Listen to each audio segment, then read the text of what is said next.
Episode की शुरुआत होती है हिमिको टोगा से, जो कि अपने पुराने फैमिली होम को विजिट करने आई थी, जिसमें अब कोई भी नहीं रहता। इस घर की दीवारों पर टोगा और उसके परिवार के लिए गालियाँ लिखी हुई थी। टोगा को पुरानी बातें याद आने लगती है, जब उसकी फैमिली और बाकी लोग उसे कोसा करते थे। टोगा की क्वर्क की वजह से उसे खून पीने की लत लग गई थी। टोगा की फैमिली उसे समझाती है कि वो खुद पर कंट्रोल रखे, क्योंकि समाज टोगा को इस तरह नहीं अपना सकता। लेकिन फिर भी टोगा किसी का भी खून पी जाया करती थी और लोग उसे डीमन बुलाने लगे थे। टोगा अपने पुराने बेडरूम में जाती है और याद करती है कि कैसे वो सोते समय एक बर्ड बनने के सपने देखा करती थी। वो बर्ड की तरह नाचना चाहती थी। टोगा किसी के का नाम भी लेती है। खैर, सपने में रेड स्पैरो टोगा के ऊपर नाचती है और फिर चोंच मार के उसके पेट के अंदर घुस जाती है और अंदर नाचने लगती है। टोगा को इससे काफी खुशी मिलती थी। ये सपना देखते हुए टोगा अपने ही हाथ को काटने लगती है। प्रेजेंट में टोगा कहती है कि लोगों ने उनका सारा सामान भी यहाँ से फेंक दिया है। इसके बाद टोगा घर से बाहर आ जाती है, जहाँ डाबी बैठा हुआ था। वो टोगा से कहता है कि उसे लगा नहीं था कि उसकी जैसी सनकी का भी दिल हो सकता है,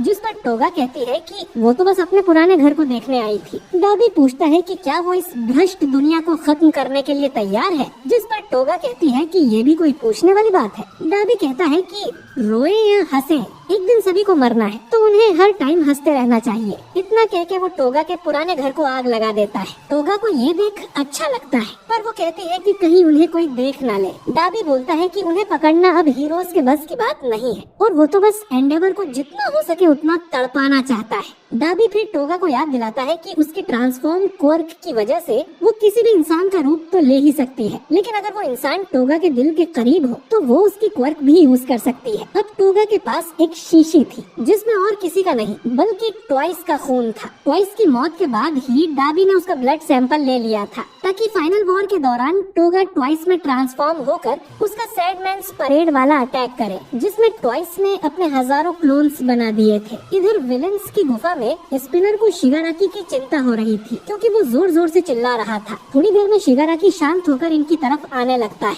ऑल फॉर वन स्पिनर से कहता है कि चिंता की बात नहीं है, शिगाराकी का शरीर काफी अच्छे से ठीक हो रहा है। स्पिनर पूछता है कि ये अब भी शिगाराकी ही है ना, जिस पर ऑल फॉर वन कहता है कि हाँ बिल्कुल। स्केप्टिक स्पिनर को बताता है कि ज्यादातर विलन्स म्यूटेंट्स या हेट्रोमॉर्फ्स होते हैं, जो कि अलग दिखने की वजह से समाज और हीरोज से नफरत करते हैं। स्पिनर ने लीग ऑफ विलन्स ज्वाइन कर खुद को दुनिया के सामने दिखाया था और अब वो हेट्रोमॉर्फ्स के लिए उनका आइडल बन चुका है। स्पिनर बोलता है कि उसे गलत समझा गया है, वो यहाँ किसी महान कार्य के लिए नहीं आया है। पर स्केप्टिक कहता है कि खेल पहले ही शुरू हो चुका है। सभी स्ट्रीट लेवल विलन्स स्पिनर के ऑर्डर का इंतजार कर रहे हैं, उसे बस ट्रिगर खींचना है। इतना कहते हुए स्केप्टिक स्पिनर को एक रेडियो डिवाइस देता है। स्पिनर मन में सोचता है कि अब पीछे मुड़ने का कोई रास्ता नहीं बचा है और वो अब तक यहाँ सिर्फ शिगाराकी के लिए है। शिगाराकी फिर से कहता है कि वो सब कुछ तबाह कर देगा और ऑल फॉर वन बोलता है कि हर कोई किसी न किसी की नजर में हीरो बन सकता है। इधर यूए शेल्टर्स में लोग मजे से रह रहे थे। इनमें हम ऑल फॉर वन के भेजे 2 एजेंट्स को भी देखते हैं, जो बात कर रहे थे कि यूए जानता है कि शिगाराकी जल्द ही ठीक हो जाएगा और यहाँ के लोगों पर खतरा न आए, इसीलिए डेकू को वापस बाहर कर दिया जाएगा। डेकू और उसकी पूरी क्लास सर्च और रेस्क्यू में लगी हुई थी।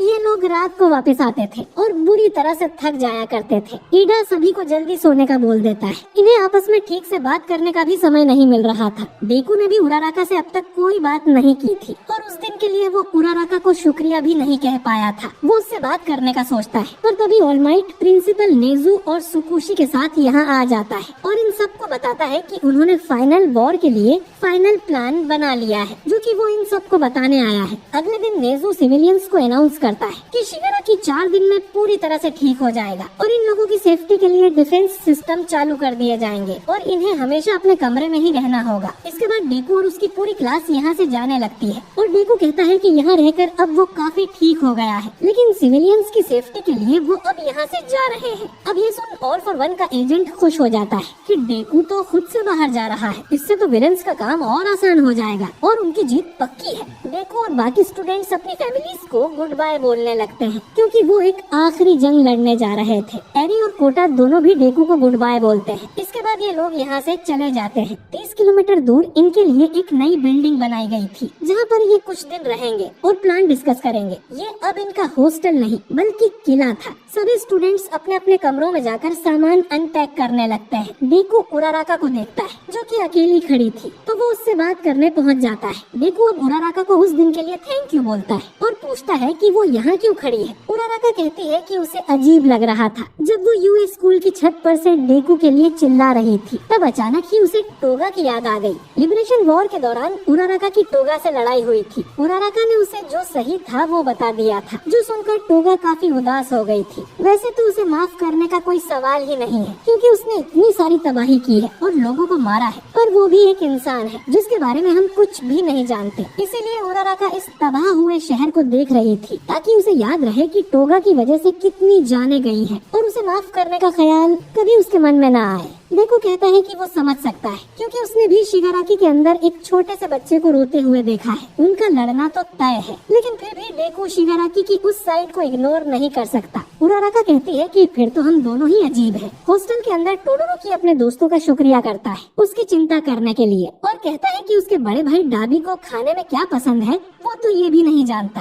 जिस पर बाकुगो कहता है कि उसे जरूर गर्मा गर्म नूडल्स पसंद होंगे, जिस पर टोडोरोकी कहता है कि फिर तो वो उसके साथ नूडल्स जरूर खाएगा। 3 दिन बीत जाते हैं। ऑल फॉर वन कहता है कि वो झूठ को आसानी से पकड़ सकता है क्योंकि उसके पास एक ऐसी क्वर्क है जो उसने बहुत सालों पहले चुराई थी। इस क्वर्क का ओरिजिनल ओनर एक लूजर था, लेकिन उसका वंशज काफी अच्छा काम कर रहा है, बल्कि उसने ऑलमाइट के साथ मिलकर ऑल फॉर वन को हरा भी दिया था। दोस्तों, ये वंशज और कोई नहीं बल्कि खुद सुकुशी था। खैर, ऑल फॉर वन अब युगा के पेरेंट्स को कॉल करता है। ये लोग कोड लैंग्वेज में बात कर रहे थे। ऑल फॉर वन उनसे कुछ मांगता है जिस पर वो कहते हैं कि उनका बेटा युगा उस काम को कर देगा। अब ऑल फॉर वन युगा का फोन नंबर मांगता है जो कि उसके पेरेंट्स उसे दे देते हैं। ऑल फॉर वन इनकी बातों में कोई भी झूठ या धोखे की भावना सेंस नहीं कर पाता और समझ जाता है कि ये लोग सच बोल रहे हैं। ऑल फॉर वन कहता है कि उनकी सारी तैयारी हो गई है और अब उनकी मुलाकात कल होगी। अगले दिन युगा डेकू को कॉल करके एक जगह मिलने बुलाता है। डेकू पूछता है कि उसे तो जेल में होना चाहिए था, जिस पर युगा बताता है कि उसके पेरेंट्स के लॉयर ने उसे बाहर निकलवा लिया। युगा बोलता है कि कितनी अजीब बात है कि ऐसे हालातों में भी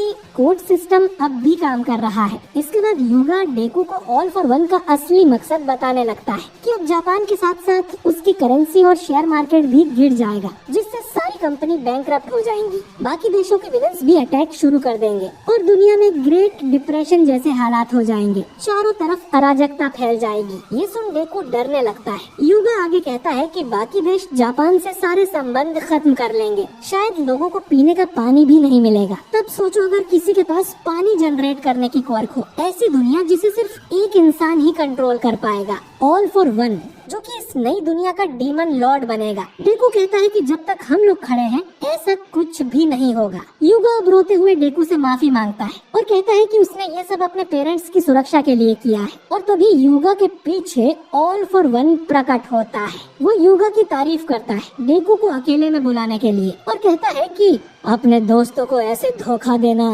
काफी डरावना होगा ना। तुमने मेरा मकसद भी काफी अच्छे से एक्सप्लेन किया है। डेकू युगा पर चिल्लाता है कि मैंने तुम पर भरोसा किया था। युगा रोते हुए कहता है कि मैं इस दुख को और बर्दाश्त नहीं कर सकता और इतना कहते हुए युगा पलटकर ऑल फॉर वन को ही अपनी लेजर मार देता है। ऑल फॉर वन को इससे ज्यादा चोट नहीं आती पर युगा डेकू के पीछे जाके छुप जाता है। दोस्तों, असल में ये दोनों नाटक कर रहे थे ताकि ऑल फॉर वन को बाहर निकाला जा सके। डेकू युगा से कहता है कि उसकी एक्टिंग देखकर तो उसे सच में ऐसा लगा था कि युगा गद्दार है। युगा कहता है कि उसने अपनी आंखों के साथ साथ कुछ और भी गीला कर दिया है। युगा अब चिल्ला कर कहता है कि अपने पेरेंट्स और बाकी सब के लिए वो ऑल फॉर वन से जरूर लड़ेगा। वहीं ऑल फॉर वन कंफ्यूज हो जाता है कि इन लोगों ने उसे पागल कैसे बना दिया और उसने इनका झूठ पकड़ा कैसे नहीं। लेकिन अब कोई फर्क नहीं पड़ता, भले ही ये एक ट्रैप है, लेकिन डेकू उसके सामने है और अपनी सर्च क्वर्क से ऑल फॉर वन ने पहले ही देख लिया था कि इस इलाके में और कोई भी हीरो मौजूद नहीं है और उन्हें आने में बहुत टाइम लगेगा, तब तक डेकू का गेम बच जाएगा। ऑल फॉर वन फिर अपनी टेलीपोर्ट वाली क्वर्क का यूज कर